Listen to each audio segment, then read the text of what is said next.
Jason, what is the FDIC insurance limit? Let's go over those numbers. Well, $250,000 per depositor, per institution, per ownership category. So some key words there is the pure ownership category. So an individual transfer on death account, a joint account, and a trust account are three ownership categories. And according to edie.fdic.gov, that would cover $750,000 in FDIC insurance coverage. Okay. These are numbers. People need to be aware of them. It is a nervous time, so just educate yourself. Now, is there something that we can learn, speaking of education, from what has happened, these bank failures? Yeah, I always feel it's important to learn from your own mistakes, but also what can you glean from others' mistakes, and what can you learn from this? And I would say there's really four things that were in common with SVB, Signature, and Silvergate Bank. Number one is that they had very niche business types. One was focusing on venture capital, while the others were invested in crypto assets.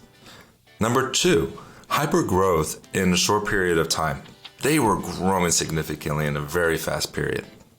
Number three, they did not manage their risk. And number four, due to that poor risk management, it caused concerns on the depositors, and a good old-fashioned bank run started. So there are some things that I think we could learn from this.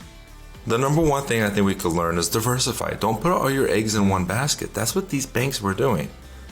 Don't do what they did. Number two, do not just focus on growth. Focus on proper risk management. We say this every single week, at least 4 to 5 times every show, that we focus on risk management first to get to the returns. Well, obviously these banks didn't do that, and look what happened. And this is the thing I'm going to say is, if these banks didn't manage their risk, they got the bailout from FDIC and the government coming in. Wait, who's going to be left holding the bag if you're not managing your own risk, right? And so this goes into the number three thing. If you don't know how to manage your own risk, or even find your own risk, well, then how do you manage it? This is where you go to clearpicturefinancial.com, and you could click on Find My Risk Number at the top of the page, and that's where you can find your risk number in an easy to understand way. We want to make this easy for those that are listening. Go to the website, find your risk number, and then the second thing is, what is your risk on your portfolio looking like?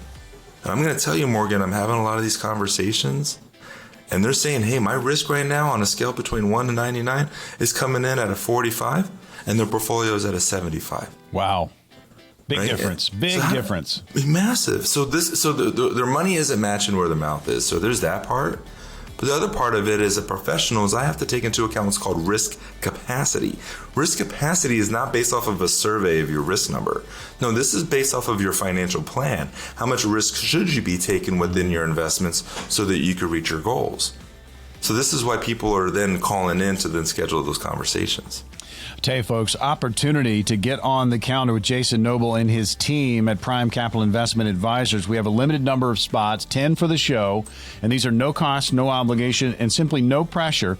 You can call and book at any time, and there are two ways to do it.